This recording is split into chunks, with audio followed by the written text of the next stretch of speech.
నియోజకవర్గంలో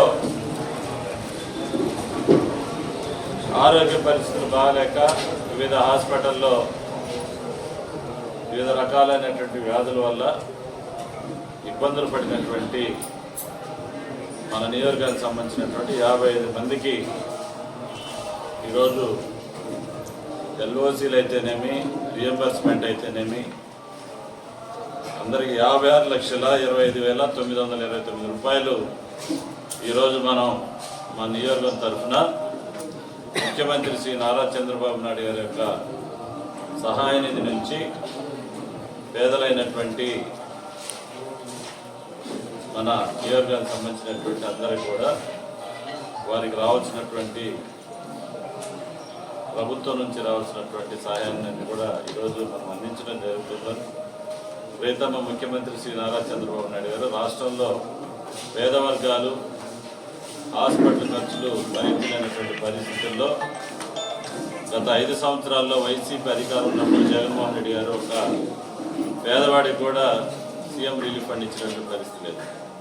2014-19 సంవత్సరంలో ఆ రోజుల్లో కూడా ప్రీతమ ముఖ్యమంత్రి శ్రీ నారా చంద్రబాబు నాయుడు గారు వేలాది కోట్ల రూపాయలు పేద వర్గాలకు ఇచ్చినటువంటి పరిస్థితి. మళ్ళీ మన ప్రభుత్వం ఎన్డీఏ కూటమి ప్రభుత్వం ముఖ్యమంత్రి శ్రీ నారా చంద్రబాబు నాయుడు గారు ముఖ్యమంత్రి అయినటువంటి ప్రభుత్వం ఏర్పడిన తర్వాత మరలా సీఎం రిలీఫ్ ఫండ్ కార్యక్రమాన్ని ప్రారంభించి ఈరోజు రాష్ట్ర వ్యాప్తంగా వేలాది మంది ప్రజలకి ఎవరైతే పేదరికం నుండి జబ్బున పడి హాస్పిటల్లో వివిధ రకాలైనటువంటి వ్యాధులు ఆపరేషన్స్ కానీ ఎల్ఓసీలు కానీ తీసుకుంటున్నటువంటి పేదలందరినీ కూడా గుర్తించి ఎవరైతే మన దగ్గరికి వస్తారో వారందరికీ కూడా మనం ముఖ్యమంత్రి సహాయ నిధి నుంచి కోట్లాది రూపాయలు మనం మన నియోజకవర్గంలో కూడా ఇవ్వడం జరిగింది. అందుకనే మనందరినీ వేడుకుంటా ఉన్నా మీకు ఇచ్చినటువంటి ఈ చెప్పుతోటి ముఖ్యమంత్రి గారి యొక్క సందేశం కూడా ఉంది. దయచేసి ఇంటికి వెళ్ళి అందరూ చదువుకోండి. ఇంకా మన వాళ్ళు ఎవరైనా పేద వర్గాలు హాస్పిటల్లో మరి వ్యాధుల బారిన పడి హాస్పిటల్లో ఉన్న వారందరూ కూడా మీరు కూడా మీ ద్వారా చెప్పండి. వాళ్ళందరూ కూడా మనం సహాయం చేద్దాం. ఎప్పుడు కూడా నారా చంద్రబాబు నాయుడు గారు ముఖ్యమంత్రి అయిన వెంటనే పేద బడుగు బలహీన వర్గాల కోసం ఆయన పాటుపడుతున్నట్టు పరిస్థితి మీ అందరూ తెలుసుకోవాలి. ఎందుకంటే మనకు రాష్ట్రంలో డబ్బులు లేవు. గత 5 సంవత్సరాలు డబ్బులు ఎంటపోయినా తెలియదు జగన్మోహన్ రెడ్డి టైంలో.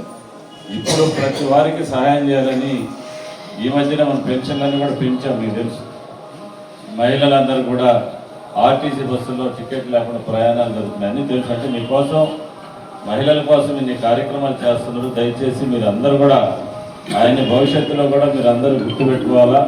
ఆయనకి మీరందరూ చేదోడు వాదోడు కానీ మీ సహాయ సహకారాలు నిత్యం ఎప్పుడు కూడా తెలుగుదేశం పార్టీకి ప్రీతం ముఖ్యమంత్రి నారా చంద్రబాబు నాయుడు గారికి మీ యొక్క ఆశీస్సులు, పెద్దలందరూ కూడా ఆశీస్సులు అందించి మీ సహాయ సహకారాలు ఎప్పుడు కూడా ఉండాలని చెప్పి మిమ్మల్ని అందరూ నేను కోరుకుంటూ, మరి మీరందరూ కూడా అప్లికేషన్స్ ఇచ్చి వెంటనే మనం పిలిచిన వెంటనే అందరూ వచ్చి మీ చెక్కులు తీసుకొని పోతున్నందుకు మీ అందరూ కూడా హృదయపూర్వక నమస్కారాలు తెలియజేసి సెలవు.